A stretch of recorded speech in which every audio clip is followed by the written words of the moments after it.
Welcome to sew it yourself. ఈరోజు మనం sleeves cutting చూద్దాము. ఫస్ట్ స్ట్రైట్ లైన్ డ్రా చేసుకొని 20 లెంత్ ఉందండి స్లీవ్స్ది. Cap height 4.5 inches, chest divided by 8, so 4.5 వస్తుంది. అక్కడ స్ట్రైట్ లైన్ గీసుకోవాలి. హార్మోల్ రౌండ్ ఎంత ఉందో అందులో ఆఫ్ చేసుకొని 1/2 ఇంచ్ యాడ్ చేసుకొని క్రాస్లో మార్క్ చేసుకోవాలి. ఆ తర్వాత 0.75 ఇంచెస్ ఒక మార్క్ చేసుకొని క్రాస్గా లైన్ డ్రా చేసుకోవాలి. అందులో మిడ్ పాయింట్ పెట్టుకోవాలి. మళ్ళీ ఆ తర్వాత మిగిలిన దాంట్లో మళ్ళీ ఇంకో మిడ్ పాయింట్ పెట్టుకొని మిడిల్లో ఏదైతుందో దానిపైన 1/2 ఇంచ్ మార్క్ చేసుకోవాలి. ఆ రెండిటి మధ్యలో ఇంకొక మార్క్ చేసుకోవాలి. ఈ విధంగా ఫ్రెంచ్ కర్వ్తో 3 పాయింట్స్ని అటాచ్ చేస్తూ డ్రా చేసుకోవాలి. ఆ తర్వాత మధ్యలో పెట్టుకున్న పాయింట్తో ఇంకో లైన్ డ్రా చేసుకోవాలి. ఇది ఫ్రంట్ కోసం. ఆ తర్వాత ఈ విధంగా మనము జాయింట్ చేసుకోవాలి. కింద ఏ పోర్షన్ అయితే మిగిలిపోయింది ఉంటుందో అక్కడ కింద ఉన్న లైన్ మాత్రము ఫ్రంట్ కోసము, బ్యాక్ది పైనది.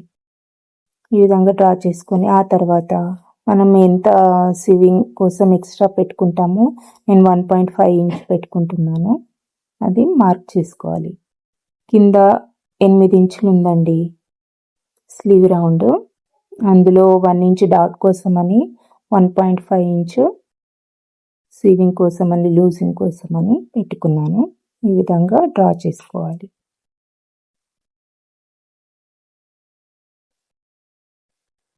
కింద స్ట్రైట్ లైన్ గీసుకోలేదు నేను, అది ఇప్పుడు గీసుకుంటున్నాను.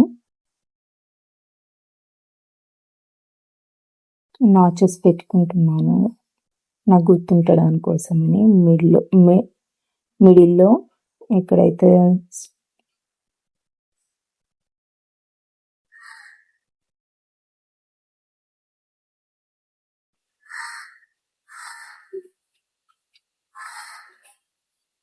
ఆ తర్వాత ఈ విధంగా మనము కట్ చేసుకుందాము.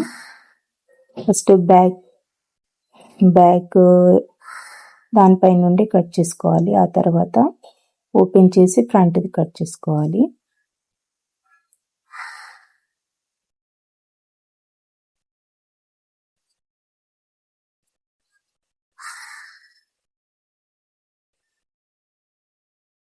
ఇది నేను 1 స్లీవ్ కట్ చేసుకుంటున్నాను. ఆ తర్వాత మళ్ళీ పెట్టుకొని ఇంకో స్లీవ్ కట్ చేసుకుంటాను. డిజైన్ వైజ్ కంఫర్ట్గా లేదని ఈ విధంగా సింగిల్ కట్ చేసుకుంటున్నాను. ఇప్పుడు ఫ్రంట్ ఆర్మోల్ కట్ చేసుకుంటున్నాను.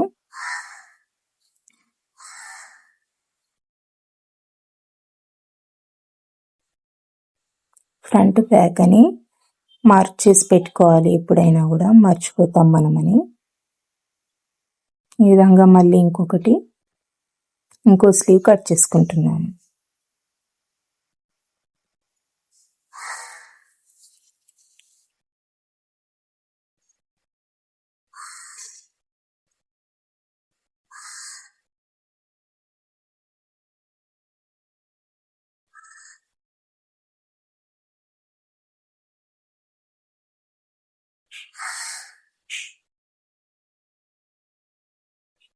ఎక్కడ మార్జిన్ ఉందో అక్కడ మనకు తెలియడానికి కోసమని ఈ విధంగా నాచెస్ పెట్టుకుంటున్నాను. మిడిల్లో, సైడ్లో కూడా. మనం ఇప్పుడు సైడ్ ఫిట్టింగ్ కోసమని కుట్టుకోవడానికి కంఫర్ట్గా ఉంటుందన్నమాట. ఇక్కడ నేను ఈ స్లీవ్స్లో కఫ్ పెట్టుకుంటున్నాను 2.5 ఇంచెస్ది. దానికోసమని 3 ఇంచెస్ దగ్గర 3 ఇంచెస్ వరకు ఫోల్డ్ చేసుకొని ఆ తర్వాత 1 ఇంచ్ డాట్ పెట్టుకొని కఫ్ తయారు చేసుకుంటాను.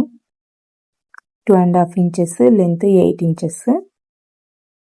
ఈ విధంగా ఫ్యూజింగ్ పేపర్ తీసుకొని కట్ చేసుకొని ప్రెస్ చేసుకొని క్లాత్ పైన ఈ విధంగా తయారు చేసుకోవాలి, సేమ్ కాలర్ లాగానే. ఆ తర్వాత స్లీవ్స్లో ఈ విధంగా అటాచ్ చేసుకోవాలి, కాలర్ లాగానే. కాలర్ ఎలా అటాచ్ చేసుకుంటామో ఆ విధంగానే అన్నమాట.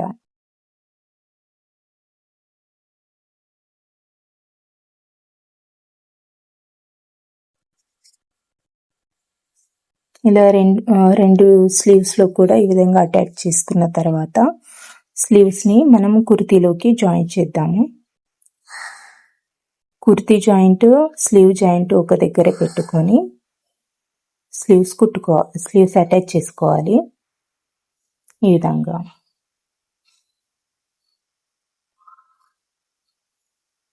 ఈ విధంగా తర్వాత స్లీవ్స్ పెట్టుకొని కుట్టుకుంటే చాలా కంఫర్టబుల్గా ఉంటుంది.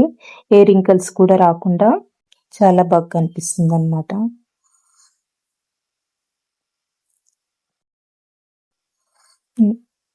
కింద నేను ఫోల్డ్ చేసుకొని కుట్టుకున్నాను. ఆ తర్వాత ఈ ఫ్రంట్ ఓపెన్ ఉంచేసి ఎంతవరకు ఉండాలో అంతవరకు నేను పిన్ పెట్టుకొని ఈ విధంగా ప్యాక్ చేసుకుంటాను. స్లీవ్స్ అటాచ్ చేసిన తర్వాత మీకు చూపిస్తానండి. ఇదండి ఫైనల్ లుక్. ఇలా షో బటన్స్ పెట్టుకున్నాను. స్లీవ్స్ అండి, స్లీవ్స్లో కూడా షో బటన్స్ పెట్టుకున్నాను.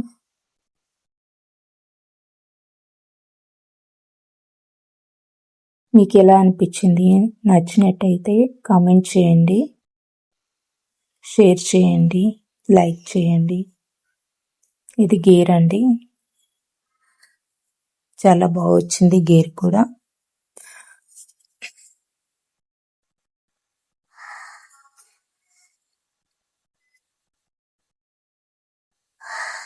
ఇది ఫైనల్ లుక్ అండి. మీకు నచ్చినట్టయితే షేర్ చేయండి, లైక్ చేయండి, సబ్స్క్రైబ్ చేయండి. థ్యాంక్ యూ ఫర్ వాచింగ్ అండి. మీరు కూడా ట్రై చేసి చూడండి ఈ విధంగా.